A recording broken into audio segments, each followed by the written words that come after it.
I want to do a talk about my story and really kind of talk about how I got to wanting to create a framework for launching ideas. I did my first startup as a college student, and even before that, I was always starting clubs and other things as far back as I remember. And the first startup I didn't realize was a startup at the time was the Southern Shakespeare Festival, and you go to bit.ly capital SSF Media and you can see it. But basically, the Southern Shakespeare Festival was inspired by Joe Papp, New York Shakespeare Festival in the Park. I was an acting student, and after attending the Royal National Theatre in London as part of their summer acting program, Ian McKellen was one of my teachers. Alan Rickman was one of my teachers. I sat down and talked to Ian McKellen over lunch. And I ultimately, on my return, I kept playing with this idea. It's like, why? Why don't we have professional theater in Tallahassee, Florida? Why? I don't understand. We have this great school. We got this great community. We got all these actors. There's no professional theater for us. So as an acting student, I took it upon myself to make a difference. And thinking logically as you do, you think, okay, who would be the first person I should take this idea to and get their support behind? Well, it's obvious, the Dean of the School of Theater. Well, he responded to me like most VCs or angel investors will respond to anyone with an idea. Where's your business plan? I didn't know what a business plan was. But he was like, bring me a business plan. But he didn't say it in those words, right? Well, that's not what really I was looking for. I was really looking for validation and, encouragement and stuff. And a comment he said, it was like, I get 10 of these ideas a day. So I thought to myself, well, if you get 10 of these ideas a day, why aren't you doing something about it? I mean, you're the dean, you're at the time, the most powerful dean at Florida State University, head of a massive program, heavily funded, endowed with lots of chairs and things. So instead of giving up like most people would, I thought, well, who else could I talk to? I was kind of aggravated at the dean's response. So I remember this one guy who basically, his name was, I remember it was like, well, it's the Fallon Theater, right? And I never met Dick Fallon, Mr. Fallon, right? But his name was all over the place. He had founded the School of Theater. He had founded the Oslo. He was, I think he's like the regarded as the father of Florida theater. He's highly respected. But so I went about looking for his office, and the funny thing was I couldn't find his office. I finally went back and asked, where's Dean Emeritus Richard Fallon's office? Oh, he's over in the annex. The annex was just this old little theater, right, that the students used. And I don't remember seeing any offices in there, and I know half of it was used by the, design school, right? And we had the little theater. Well, it turned out that the former janitor closet, I'm sure it was a janitor's closet one time for the theater or something, no windows, just a little room, very small, was Dean's, Richard, was the Dean Emeritus of the Florida State School of Theater's office. The dean, Well, what I figured out was that basically Lazier, who was the Dean of the School of Theater, thought he was a threat and basically had to give the guy an office. But basically because he wasn't faculty anymore and everything else, he just gave him whatever was available as an insult to hopefully make him not come. But, Dick being the great guy that he was, he didn't care. He didn't care about the size. He didn't care about having a big prestigious office like the dean did. He cared about the students and cared about, being involved in what they were doing. So I called him up, scheduled a meeting, and I met with him. I was super nervous. I mean, I was in my, mid-20s at the time. And, and I was like, I must have been going a mile a minute, and he just listened, and occasionally he would nod his head, and finally I got it all out of me, and there was this long silence, and this dread settled inside. I was like, oh, he's gonna shoot it down, right? Because that's what I'd experienced before.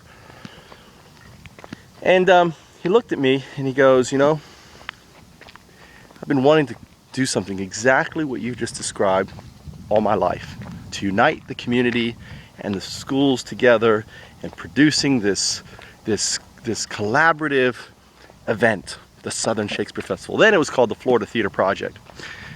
And or I was thinking calling it the Florida Shakespeare Festival, but it was taken by some group in Miami. So I was ecstatic, right? Well, long story short, we produced an event that attracted 30,000 people the first week. 30,000 people came to the event, over the course of the events, and it was hailed as one of the big, most successful events, launch events in Tallahassee. And I've got them, like I said, if you type in bit.ly, bit.ly /capital SSF, Southern Shakespeare Festival Media, you can see the articles and stuff. Anyway, what I realized actually just recently was that it had my skill or ability at pulling it all together, happened because of determination and pure desire. I had no skill. I had no training. I had nothing. I approached this event tabula rasa. There was absolutely nothing in my background that meant I should succeed. I had to learn how to deal with a board. I had to learn how to deal with actors, I brought international actors over, and dealing with agents.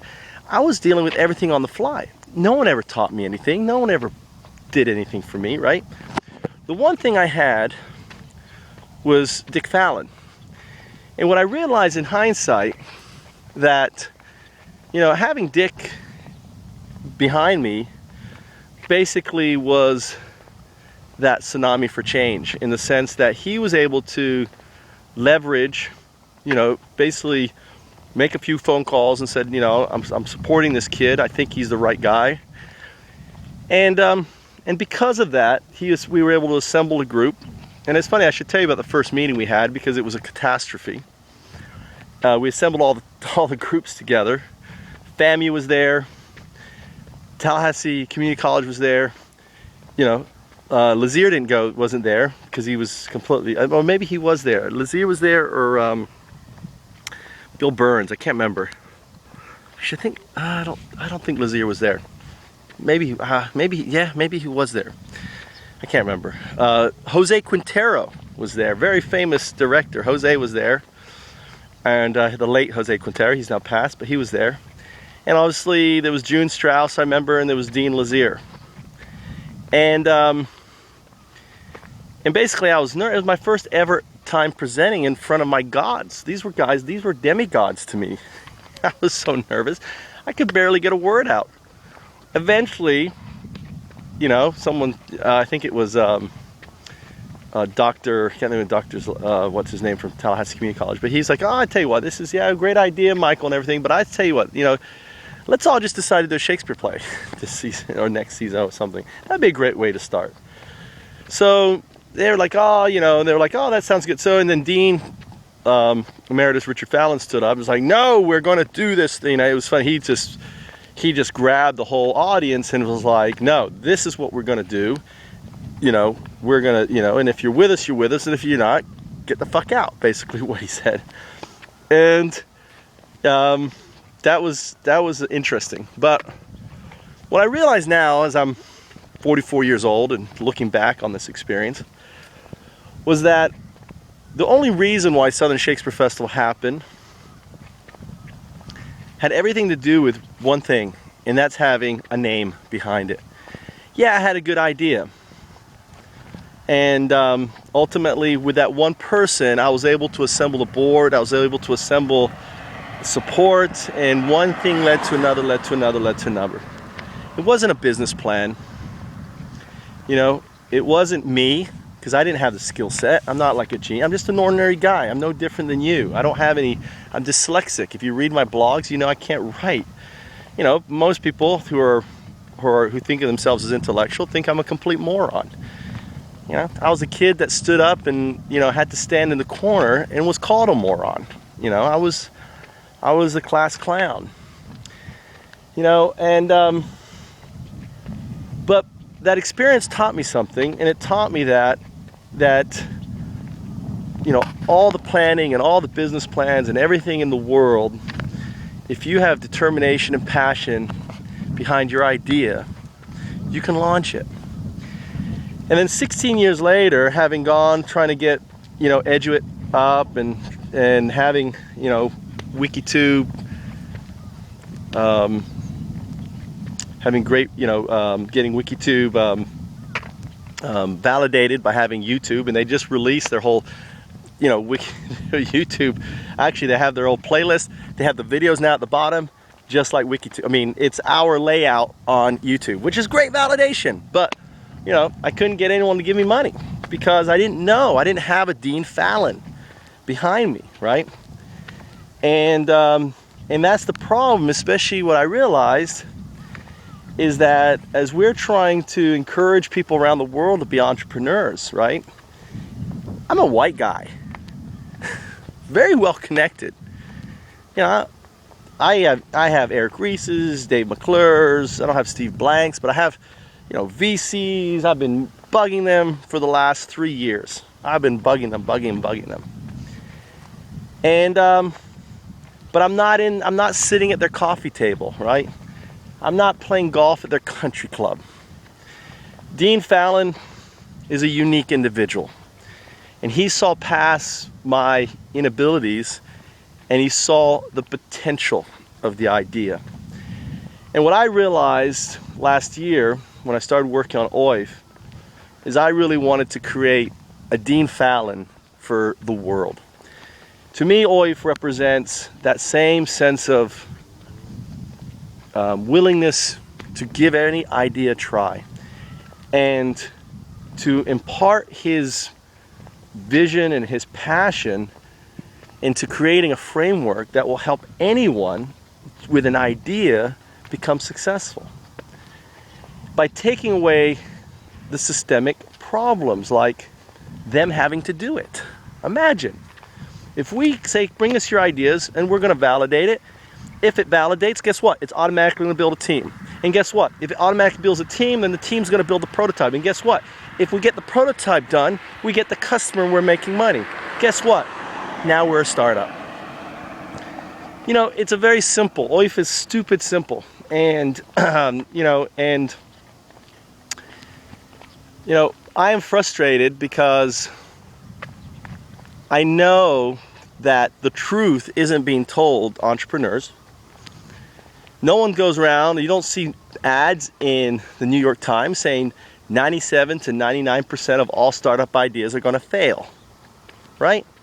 You don't see, Global Entrepreneur Week providing solutions. Even Startup America, I'm going to tell you, I'm very disappointed. What they're doing is it's just a marketing arm of current services and solutions.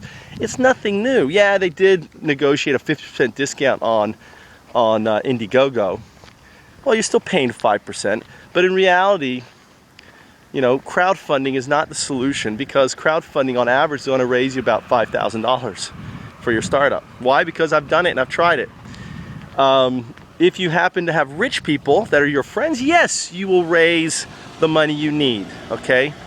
If you're connected to that 1%, crowdfunding will work for you. But if you're not connected to that 1%, which is 99% of us, then thinking that you're going to crowdfund for your startup, you're deluding yourself because it ain't going to happen. Maybe once in a while it will. And Indiegogo shows like, oh, well, this woman did and she couldn't, lost her job. And, there may be special cases. I'm not saying there won't be. But on average, it ain't going to happen. And the only reason I say that is, I'm in Japan, the tsunami happens, all my friends are saying, are you okay? And then I decide to launch a social venture to help the Japanese people. And I can only raise like $5,000. It just made me realize, well, either A, I'm just not trustworthy and they think I'm going to run off with the money, or B, they don't care, right? That's the only two reasons. Am I not trustworthy, or they don't care? And a lot of them know my track record with the Shakespeare Festival. I worked 5 years making nothing, producing one of the largest Shakespeare festivals, in Florida. So I can't assume that it doesn't make sense for me for them to say I'm not trustworthy because of my past record, But I don't know. Maybe they do. I don't know. It doesn't matter, because see, that's the framework for the startup, right? The collaborative framework works completely different, where we are basically using LinkedIn, and I'm going to and we use LinkedIn because the traditional way to a startup is like, well, go ask your friends and family about your idea, or ask people you know, strangers. Well, what we do is we set up the idea as a found up connection. Then we invite people to join the found up, and then we email them, will you be an advisor of this idea, right? This is part of found up. So in that process, I have to educate them on Found Ups Corp, what we're doing. I gotta, the thing is now is like, we're not a startup, we're Found Up. Let me educate you on what that means. And and the more they see, this request to be an advisor, happening, the more likelihood that they're going to take interest. As our network grows to now 5 pages, and then it grows to 10, and then 20, then 30, which it will over time. It's the early adapters will spawn other adapters, right? And that's how Wikipedia worked. So, I just want to make it possible for the 16-year-old in India, or the 18-year-old in Alabama who has this next Facebook idea, the next Google idea, whatever idea, to help them, right?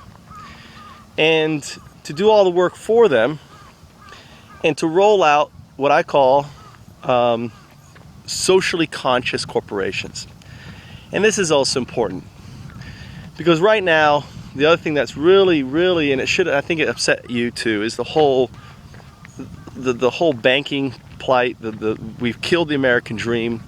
We've taken advantage of the American people, and not only that, it's affected the world economy. And 1% now owns more of America than it ever has. The separation between the rich and the poor and the middle class now are being driven to under. We got to make a difference. And Found Ups also answers this big problem, okay? And here's how. Again, when we launch the ideas, we will set up the companies. I mean, when someone brings their idea to us, they're surrendering their idea to us, okay? And under the condition that we're going to be good and test and launch their idea, we're going to put it through the OIF. But, and our system is for those who don't know how. I mean, it's like if you feel like you have an MBA from Harvard, you probably don't need us, okay? But if you're just a kid or someone maybe you're a plumber, or maybe you're whatever, you don't understand the whole startup thing, and you don't necessarily want to understand it, but you think you have a good idea, then we're for you, right? I think for the 99% or the 95% out there. Wow. Look at this snake. There's a big old snake right here. That's a grass snake. What's up, buddy?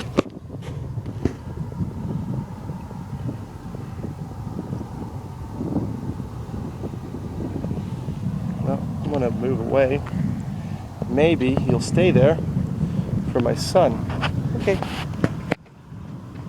So we'll see. That's awesome. I don't want to scare him away because I want him to stay getting warm. And then when I bring Tommy and Mikey, they'll get to see a snake. That'll be really cool. So, and we're launching something called Fife, which is the free open incubator framework, which will be under our nonprofit. But right now, we've got to make a profit. We got to try to, we got to pay bills and stuff. I got to feed my family. So right now, I'm predominantly working with OIF as under Found Ups Corp, and allowing folks to be part of that. So ultimately, what we're doing is providing a very, we're taking the pain out of launching as a startup. And the thing is, what's important about a found up is we don't launch as a startup unless we have money coming in, right? So when money's coming in and we have customers coming in to found ups and like there's revenue here, then we launch the brand as an independent. Now understand, this is what Cisco does, this is what Microsoft does, this is what Google does, this is what all these big companies do. Facebook just announced that they have this internal idea, to keep people working on their own ideas, and it's not new. So what we're doing is taking that model and making an open model, saying, why should it only be engineers working for these big companies that have access to this? Or, like you work for a small company or a nonprofit, you don't have access, you don't have the overhead, you don't have the resources to do this. So what we're doing is ultimately kind of leveling the field and creating socially responsive companies is important. What's a socially responsive company? Well, I'll tell you. It is companies that are employee owned, that are mandated to basically spend a percentage of their profits as dictated by the majority vote of their employees into specific areas, being socially responsive.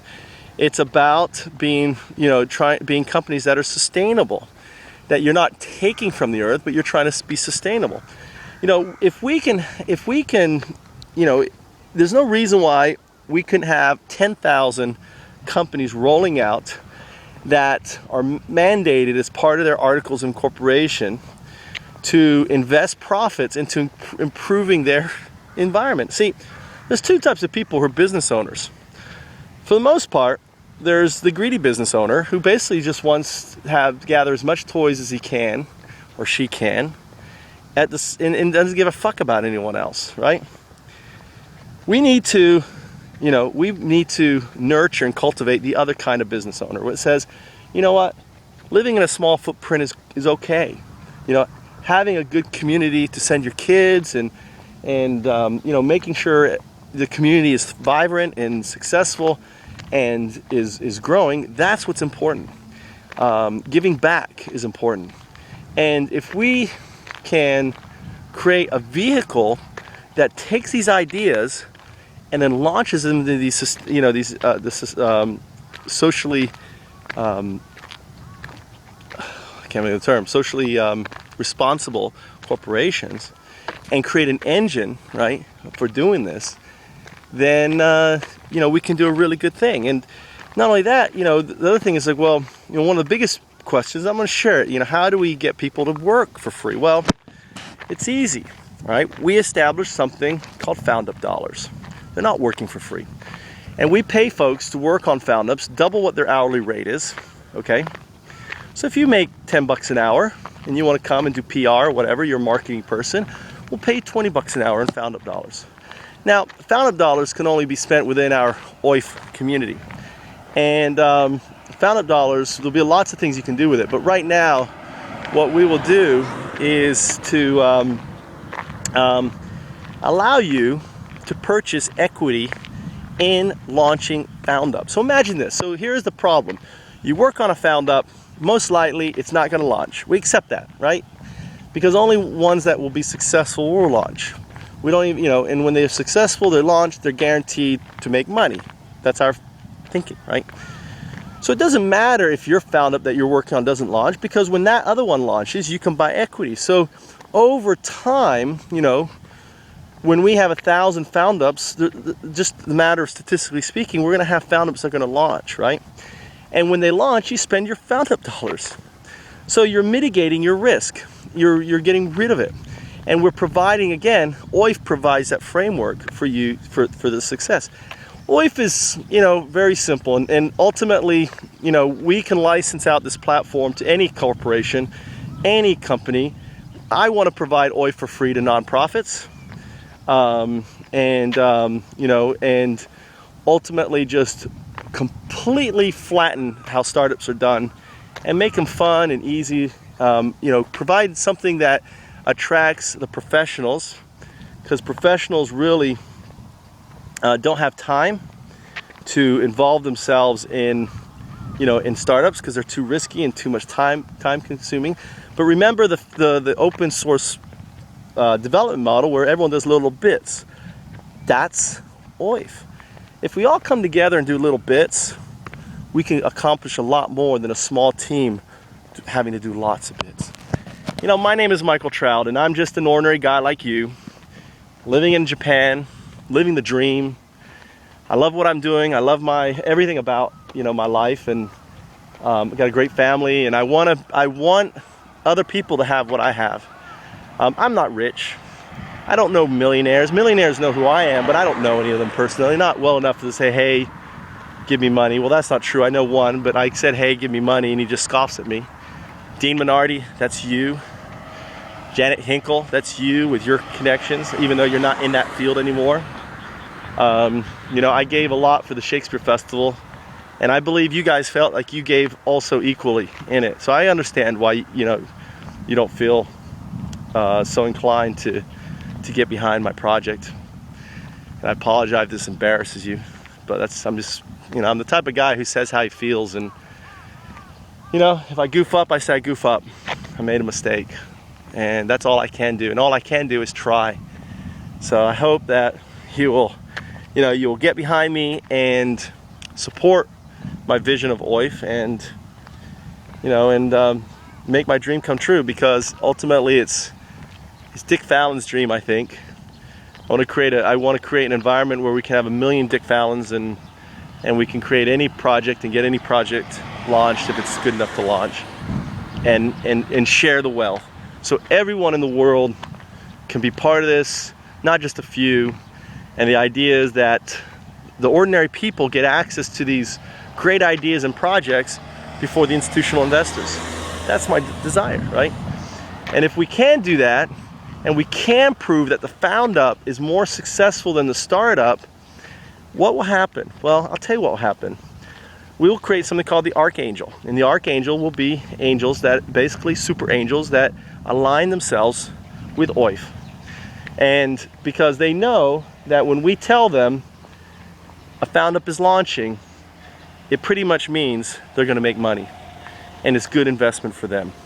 So the Archangels are coming, found up is coming, or it's already here. You can be part of it. Simply, pick a found up and join as an advisor.